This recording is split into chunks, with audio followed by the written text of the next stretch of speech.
আসসালামু আলাইকুম রহমতুল্লাহ বরকাতু।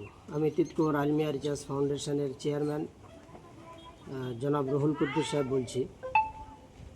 ব্যাপারটা হচ্ছে এটাই যে ২৬ তারিখে যে মিটিংটা আমাদের ক্যান্সেল হয়েছে, সেই ২৬ তারিখে মিটিংয়ে ক্যান্সেলের পিছনে যে কোনো কারণ থাকুক না কেন, আমি আমাদের যারা শীর্ষস্থানীয় নেতৃবর্গ যারা আছেন, আমি তাদের কাছে আবেদন করব যে আগামীতে আমাদের এই টুকটাক ভুলগুলো যাতে না হয় তার জন্য আমরা সতর্ক থাকব।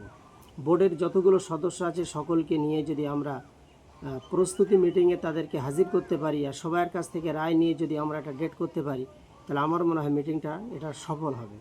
নইলে এমন যেন না হয়ে যায় যে পুনরায় আবার যখন একটা ব্রিগেডের ডাক দেওয়া হবে তখন বোর্ডের নাম ব্যবহার করা হবে যে এটা মুসলিম পার্সোনাল ল বোর্ডের পক্ষ থেকে করা হচ্ছে, অথচ সেখানে মাত্র কয়েকজন হাজির থাকবে, বাকি কাউকে অবগত করানো হবে না, তাদের জানানো হবে না। এটা ঠিক নয়। আমার মনে হয় এখন আমরা আমাদের যারা মাথার সারি নেতৃত্ব আছে তাদের মধ্যে কোনো রকম ফাটল না ধরিয়ে আর জনগণের সামনে তাদেরকে একটা হাস্যকর ব্যাপার তুলে না ধরে যে কেউ মুনাফিক, কেউ দাজ্জাল, কেউ ফেতনাবাজ, কেউ মুনাফিক এই জাতীয় শব্দ ব্যবহার না করে এখন আমাদের নেতৃত্বের মধ্যে ফাটল ধরানো যাবে না। আমরা সবাই মিলেমিশে কাজ করব।